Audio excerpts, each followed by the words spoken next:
এইটো 1.5 ফুটীয়াটো 1.5 ফুটীয়াটো কৰিছোঁ শুনি ল আমি কেলা ভাবিছোঁ অসমখন কেনেকৈ ওপৰলৈ নিওঁ তই কেলা ভাবিছোঁ অসমখন কেনেকৈ তললৈ ডুবাওঁ ইনষ্টাগ্ৰামত বেয়া মাত দি ভিডিঅ' বনাবি আৰু মোৰ ভিডিঅ' বনাইছ তই মোৰ ভিডিঅ' আবিদ হাজৰিকাৰ ভাল ৰূপে দেখিছ বেয়া ৰূপ কিন্তু দেখা নাই এটা 1.5 ফুটীয়া তই হৈছ এটা 1.5 ফুটীয়া আৰু তোৰ এইফালেদি কুলি আৰু এইফালেদি কি কয় এইটো কাউৰী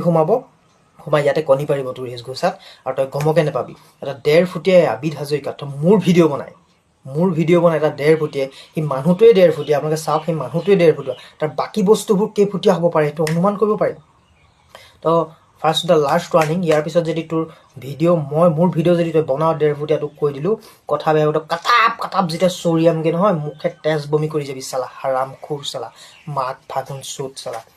তোক ফাৰ্ষ্ট দ্য লাষ্ট ৱাৰ্ণিং দিলোঁ ই মানুহটো 1.5 ফুটীয়া এটা বাকী বস্তুবোৰ কেই ফুটীয়া হ'ব পাৰে আপোনালোকে নিজে অনুমান কৰক মই নকওঁ আৰু লাষ্ট ৱাৰ্ণিং দিলোঁ ইয়াৰ পিছত যদি তই বনাও নহয় তোক কেলা মই তাতে দিমগৈ